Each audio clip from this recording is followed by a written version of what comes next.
Fala galera, sejam todos muito bem-vindos, sejam todas muito bem-vindas. Dessa vez aqui eu abri uma exceçãozinha para essa moça que está logo aqui atrás, The Queen dessa casa aqui, Kate the Cat. Ela estava muito estressada de ter que ficar fora do estúdio e aí ela decidiu subir aqui na cadeira para participar da aula. Essa aula de Sesgran Rio é tão importante que até a Kate quer participar. Então, para quebrar um pouquinho aqui, não é uma brincadeira, lógico, né, gente? Claro que fazer a aula para você está longe de ser uma brincadeira, mas só para a gente dar uma tranquilizadinha, vamos tranquilo aqui, né, gente? Vamos lá que daqui a pouco ela vaza. Vamos lá. Pega aqui comigo a ideia. Olha só, interpretação de texto. Seguimos para onde? Nossa leitura já programada. Vem comigo, ó. O afogado mais bonito do mundo. Sou antropófago. Devoro livros. Quem me ensinou foi Murilo Mendes. Livros são feitos com a carne e o sangue dos que os escreveram. Os hábitos de antropófago determinam a maneira como escolho os livros. Só leio livros escritos com sangue. Depois que os devoro, deixam de pertencer ao autor. São meus porque circulam na minha carne e no meu sangue. É o caso do conto O Afogado Mais Bonito do Mundo, de Gabriel Garcia Marques. Ele escreveu, eu li e devorei. Agora é meu. Eu o reconto. É sobre uma vila de pescadores perdida em nenhum lugar. O enfado misturado com o ar. Cada novo dia nascendo, já velho. As mesmas palavras ocas, os mesmos gestos vazios, os mesmos corpos opacos. A excitação do amor sendo algo de que ninguém mais se lembrava. Então você percebe que a gente tem a explicação, ela já mudou de lugar, se decidiu aqui, pulou para cima da mesa. É uma declaração de amor, vamos dizer assim, à literatura, né? Assim, principalmente ao que a literatura pode fazer. Né? Assim, então, é um texto muito bonito esse texto, eu gosto muito dele, assim, é uma crônica, né? Vocês podem perceber, porque ela é bem pautada pela forma direta de escrita, né? Assim, textos, orações mais curtas, né? Períodos mais curtos, uma leitura que parece que a gente está batendo um papo, tá? O que mais? Vamos lá, continuando nossa vida aqui.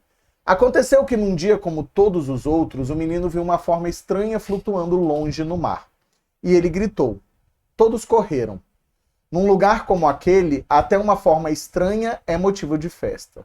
E ali ficaram na praia, olhando, esperando, até que o mar sem pressa trouxe a coisa e a colocou na areia.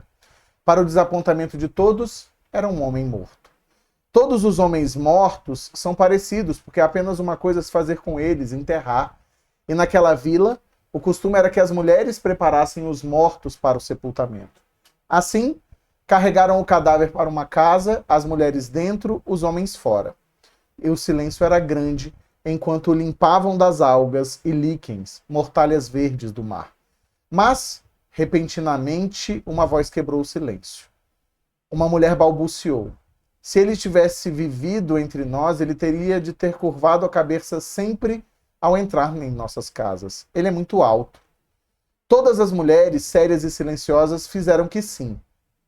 Fizeram sim com a cabeça.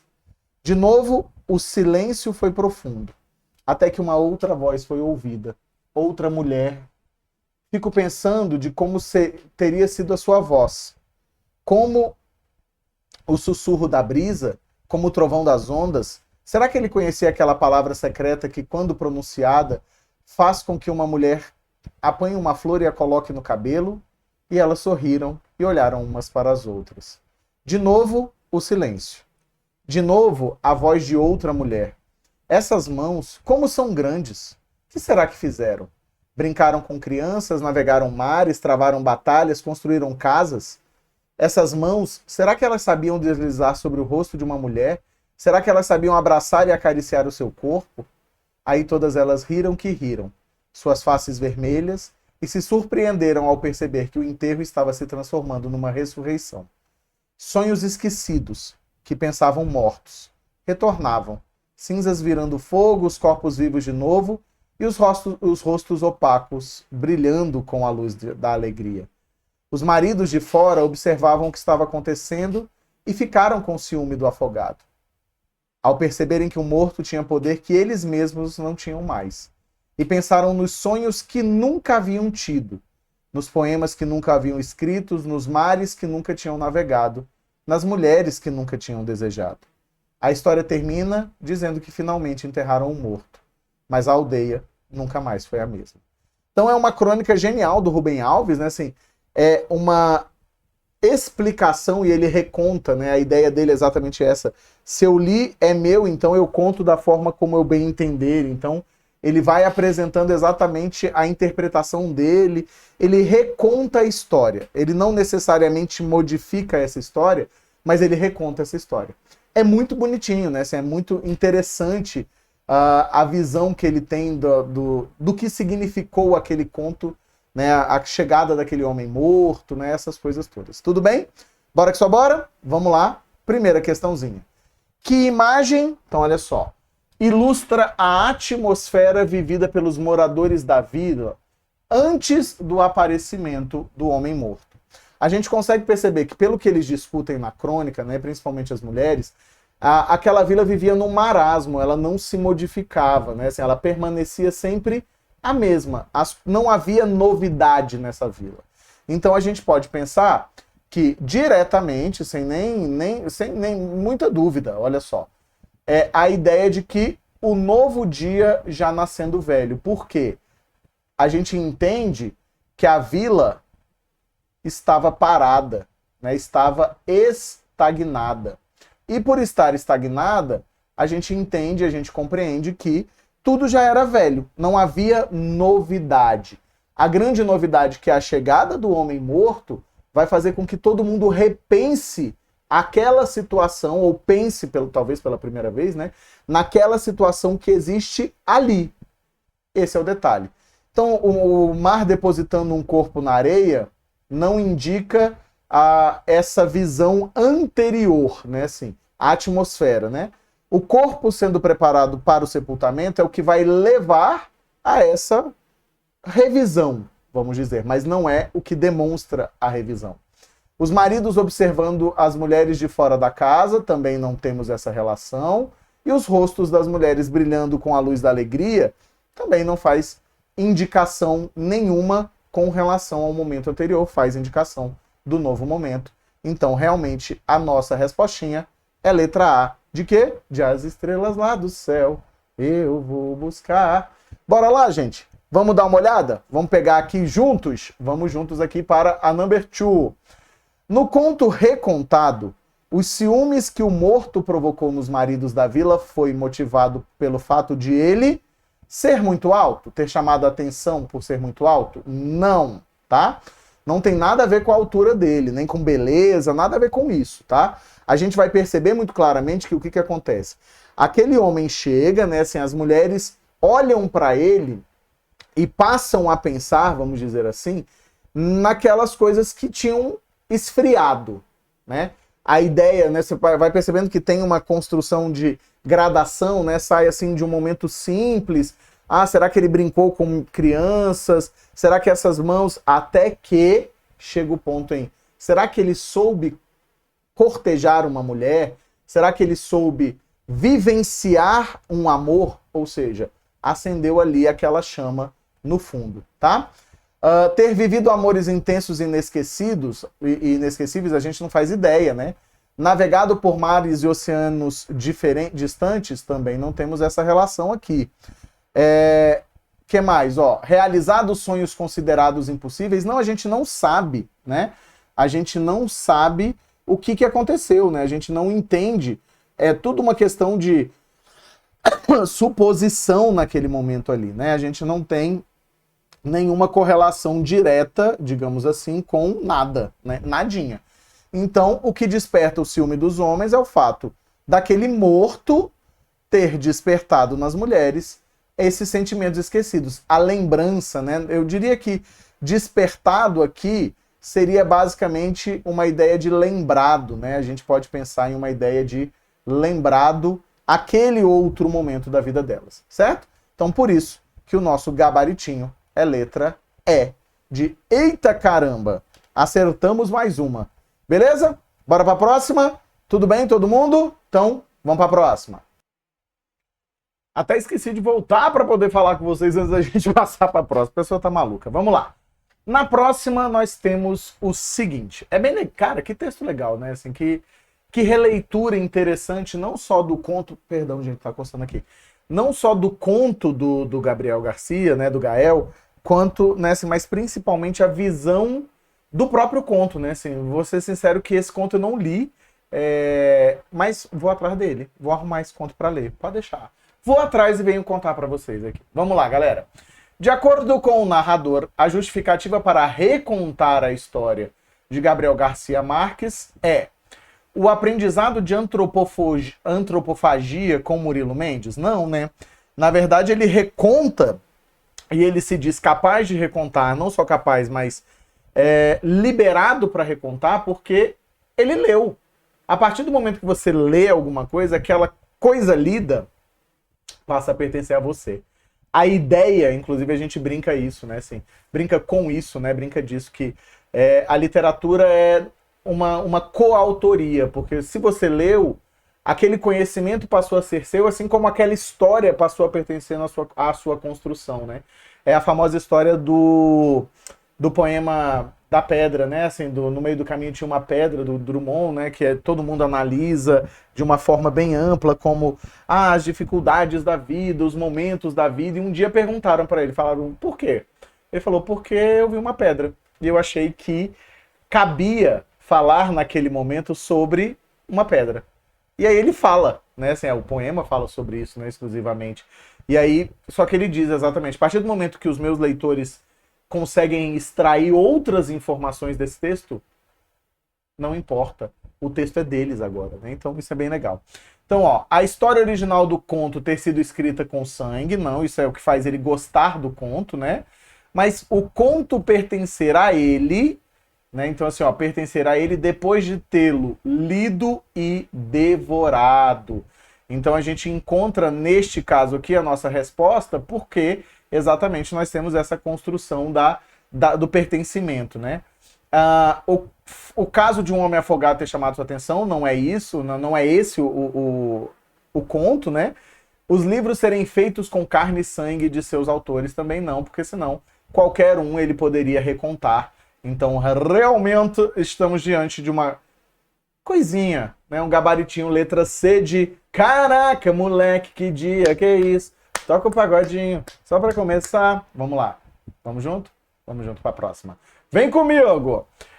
Os habitantes da vila ficam desapontados ao se depararem com o corpo depositado na areia, por avaliarem que aquele episódio provocaria ciúmes. Não existe nenhuma relação com a ideia de provocar ciúmes. Isso aí só vai acontecer depois, né, da percepção da relação que as mulheres vão estabelecer com aquele corpo, não com o corpo no sentido físico, mas com o corpo no sentido de todas as perspectivas possíveis, né? Há muitas perspectivas possíveis a partir do corpo, como o Rubem mostra pra gente, né? Assim, e o Gael também, né? O Gabriel Garcia Marques, beleza? Intimidade Gael, né? Traria à lembrança sentimentos esquecidos, a gente só vai saber se depois. Também, né, depois não é no momento de se deparar com o corpo, né, causaria comoção, pelo contrário, né, assim, é muito pelo contrário, né, assim, porque na verdade a gente percebe que há meio que um desleixo, ninguém se surpreende, até falam isso, né, assim, mas por quê? Porque todo homem morto é igual e só há uma coisa possível de se fazer, que é enterrá-lo. E aí a gente chega no ponto que vai mostrar o porquê que a resposta é a letra D de Domingo Quero Te Encontrar. Porque a ideia é o seguinte, ó, manteria a vida do vilarejo em sua rotina opaca. Por quê?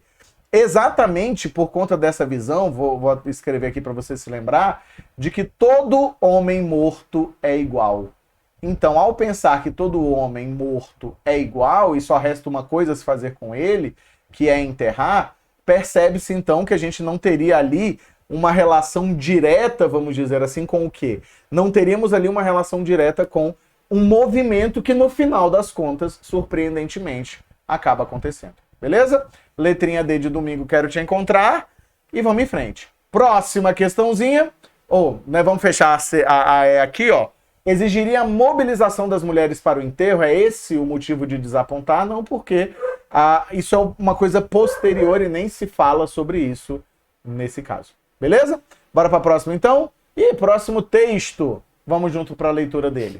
Brasil, paraíso dos agrotóxicos. O Brasil vive um drama. Ao acordar de um sonho de uma economia agrária pujante, o país desperta para o pesadelo de ser, pelo 5º ano consecutivo, o maior consumidor de agrotóxicos do planeta. Balança comercial tinindo, agricultura a todo vapor.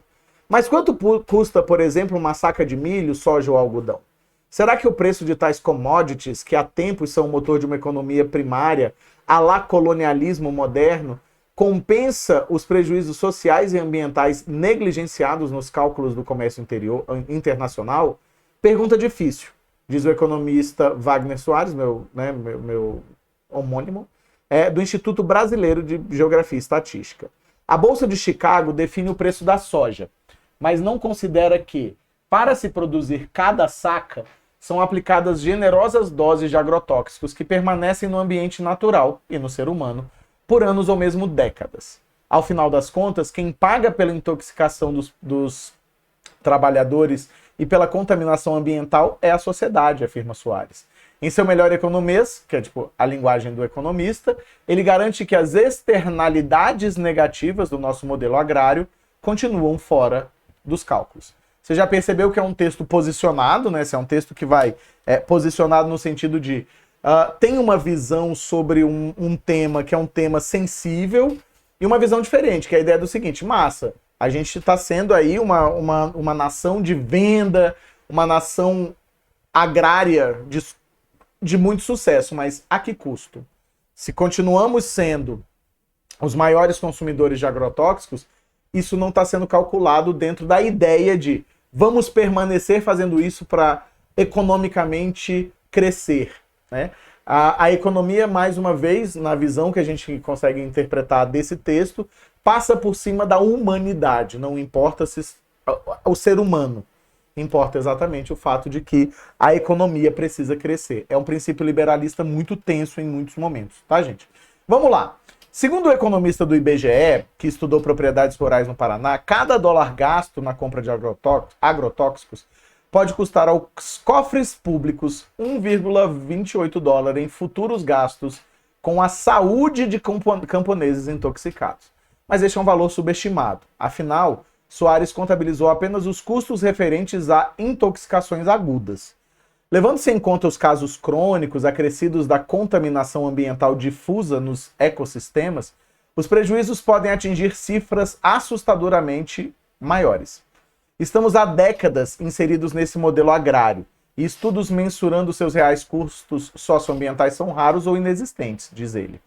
Seja na agricultura familiar, seja nas grandes propriedades rurais, os impactos dos agrotóxicos na saúde pública abrangem vastos territórios e envolvem diferentes grupos populacionais, afirma dossiê publicado pela Associação Brasileira de Saúde Coletiva, a Abrasco, entidade que reúne pesquisadores de diversas universidades do país. Não são apenas agricultores e suas famílias que integram grupos de risco. Todos os milhares de profissionais envolvidos no comércio e na manipulação dessas substâncias são potenciais vítimas. E além deles, todos nós, a cada refeição, ingerimos princípios ativos de agrotóxicos em nossos alimentos, garante uma médica da Universidade Federal do Ceará. Hoje, todo mundo come veneno, afirma um agricultor. Produtores e especialistas alinhados ao modelo convencional de produção agrícola insistem. Sem agrotóxicos, seria impossível alimentar uma população mundial em constante expansão. Esses venenos seriam, portanto, um mal necessário, de acordo com esses produtores. Agricultores garantem que não há nenhuma dificuldade em produzir alimentos orgânicos sem agrotóxicos para alimentar a população. Segundo eles, a humanidade domina a agricultura há pelo menos 10 mil anos e o modelo imposto no século XX vem apagando a herança e o acúmulo de conhecimento dos métodos tradicionais. Interessante perceber que ele vai contrapondo, né, assim, que ele vai contrapondo elementos que são elementos malucos aí, né, assim. Elementos malucos em que sentido? Ele mostra que o agrotóxico é muito ruim, você tem um gasto público muito alto, e ele fala, né, assim, as pessoas insistem que Sem essa fórmula de produção, não haveria como produzir, né?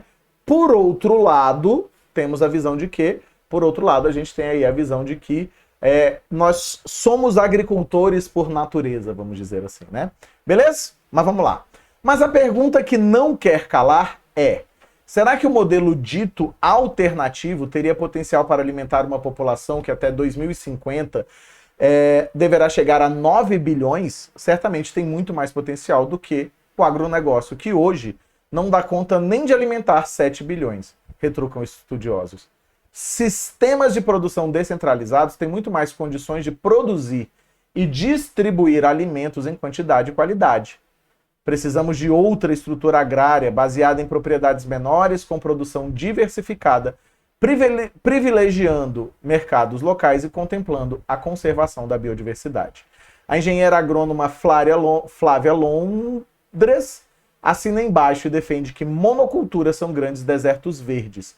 A agroecologia, portanto, requer uma mudança paradigmática no modelo agrário que resultaria, na verdade, em uma mudança cultural. É um texto bem posicionado de forma contrária ao agrotóxico, né, ao agro, a essa visão monocultora, e não só monocultora, mas essa visão das mega fazendas, né, assim, da ideia de que você só vai conseguir produzir muito se você industrializar o processo. A ideia é que a gente conseguiria também, né, assim, alimentar todo mundo e diminuiria o consumo desse veneno, que no nosso caso a gente consome veneno, quem trabalha com isso consome de várias outras maneiras. Beleza? Então, vamos para a primeira questãozinha, que é a última desse bloco, mas a gente volta a discutir esse texto logo em seguida. Vamos junto, ó. O objetivo principal do texto é discutir vamos lá, eu vou de baixo para cima, tá? Perspectiva de o agronegócio conseguir produzir alimentos para uma população de 7 bilhões de pessoas? Não. A perspectiva está relacionada ao agrotóxico e o não uso desse agrotóxico, né? Ele fala, o objetivo é discutir, olha que doideira, a intoxicação dos trabalhadores e a contaminação ambiental provocados pela agricultura familiar. Não, né, gente? Não dá nem pra gente pensar nisso. A agricultura familiar seria a opção, né? Importância de o nosso país se manter na liderança na concorrência? Também não. Implementação de monoculturas para a renovação do bem-sucedido modelo agrário? Também não. Então resta quem, jovens? Resta a letra A, que nos diz o seguinte, ó. A contraposição entre a agricultura orgânica e a convencional, baseada no uso de agrotóxicos. Exatamente. Com a hipervalorização, a gente consegue perceber isso, também é muito importante da gente lembrar, da nossa agricultura orgânica, ou seja, o objetivo do texto é enaltecer, digamos assim, a agricultura orgânica em contraposição a essa indústria do agro e principalmente dos agrotóxicos. Beleza, meus jovens? Muito obrigado pela presença de vocês nesse bloco. A gente ainda tem mais um bloquinho, né, de interpretação, a gente vai continuar interpretando esse texto, e aí é lógico, né, assim, você percebe que a gente tem blocos de tamanhos muito diferentes, porque tudo depende, né, assim. Como a gente tem uma quantidade muito grande de questões, a gente também entende que existem explicações que não precisam aparecer em todas elas. Aí na parte de interpretação, depende se a gente vai ter o texto para ler, se não vai ter. Então, a gente se vê no próximo. Beleza? Valeu, galera. Muito obrigado pela presença. Um beijo, um queijo. Fui. E a gente se vê na próxima. Valeu.